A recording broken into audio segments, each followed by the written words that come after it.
شروع اللہ کے بابرکت نام سے جو بڑا مہربان نہایت رحیم والا ہے۔ کشتی میں شور اٹھا کہ میں لٹ گیا، میں تباہ ہو گیا۔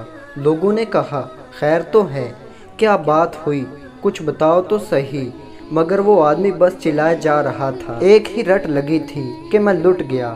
کشتی کے سبھی مسافر ایک جگہ جمع ہو گئے اور ایک دوسرے سے پوچھنے لگے کہ کیا بات ہے۔ کسی کو کچھ معلوم ہوتا تو بتاتا کہ کیا بات ہے۔ کشتی بہت بڑی تھی، اتنے مرد اور عورتوں میں ایک طرف بڑے عالم و فاضل اللہ کے بندے بھی بیٹھے تھے۔ شور کی آوازیں انہوں نے بھی سنی۔ رونے پیٹنے والے کو سمجھا کر جب بات پوچھی گئی تو اس نے کہا غریب مسافر ہوں، ایک تھیلی میں زندگی بھر کا سرمایہ میں نے چھپا کر رکھا تھا، کسی ظالم نے وہ تھیلی چرا لی۔ سب کو یہ سن کر بہت افسوس ہوا۔ پوچھنے والے نے یہ پوچھا کہ کتنا مال تھا تھیلی میں۔ اس نے بتایا 1000 اشرفیاں تھیں۔ 1000 اشرفیاں بہت بڑی رقم ہوئی۔ جس نے سنا اسے افسوس ہوا۔ کچھ لوگ مل کر مشورہ کرنے لگے، کشتی کے مسافر کو بلایا، سارا ماجرا اسے کہہ سنایا۔ اس نے کہا اگر تھیلی کشتی میں ہے تو پتہ چل جائے گا، میں سب مسافروں کی تلاشی لیتا ہوں۔ آنن فانن یہ خبر ساری کشتی میں پھیل گئی۔ کشتی میں مرد، بوڑھے، عورتیں اور بچے بھی تھے۔ کڑی نگرانی میں تمام مسافروں کی تلاشی ہوئی، مگر کسی کے پاس گم شدہ تھیلی نہ نکلی۔ اب لوگ اس شخص پر الٹ پڑے، طرح طرح کی باتیں ہوئیں اور ہوتے ہوتے سب کو یقین ہو گیا کہ یہ شخص جھوٹا ہے، جھوٹے پر اللہ کی لعنت ہوتی ہے۔ سب اسے برا بھلا کہہ کر اپنی جگہ جا بیٹھے۔ جھوٹا سٹ پٹا کر اپنی جگہ آ بیٹھا۔ جب تک سفر جاری رہا مسافر اسے پھٹکارتے رہے۔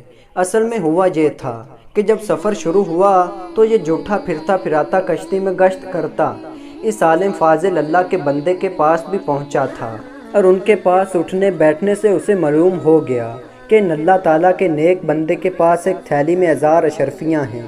اب اس فریبی کو ہر لمحہ یہ فکر کھائے جا رہی تھی کہ کس طرح 1000 اشرفیوں کی تھیلی لے اڑے۔ جب کوئی اور تدبیر نہ بن پائی تو اس نے یہ کھیل کھیلا کہ سب شریف لوگ پریشان ہو گئے۔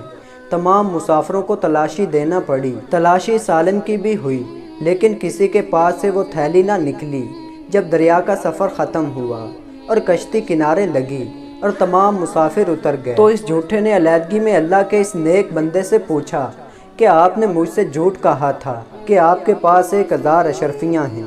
انہوں نے کہا نہیں، میں نے جھوٹ نہیں کہا تھا، میرے پاس واقعی 1000 اشرفیاں تھیں۔ اس نے پوچھا پھر وہ تھیلی کہاں گئی؟ انہوں نے جواب دیا جب تو نے اپنی تھیلی گم ہو جانے کا ڈھونگ رچایا تو میں سمجھ گیا کہ تو نے میری تھیلی ہتھیانے کے لیے یہ سب کھیل کھیلا ہے۔ تھیلی میرے پاس سے نکلتی تو سب کو یقین ہو جاتا کہ میں چور ہوں، اس لیے میں نے چپکے سے وہ تھیلی دریا میں ڈال دی۔ جھوٹے نے کہا 1000 اشرفیاں آپ نے دریا میں ڈال دی؟ جواب ملا ہاں۔ اس نے کہا تب تو آپ کا بڑا نقصان ہوا۔ جواب ملا نیکی کا بدلہ برائی سے دینے والے ظالم دوست، میرے نزدیک اہمیت دولت کی نہیں، لوگوں کے اس اعتماد کی ہے جو حدیث نبوی کی خدمت کے لیے مجھے برقرار رکھنا ضروری ہے۔ اگر میں خائن مشہور ہو جاؤں تو میری بیان کردہ حدیثوں پر کون اعتماد کرے گا؟ اب آپ یہ بھی سن لیں کہ یہ بزرگ کون تھے۔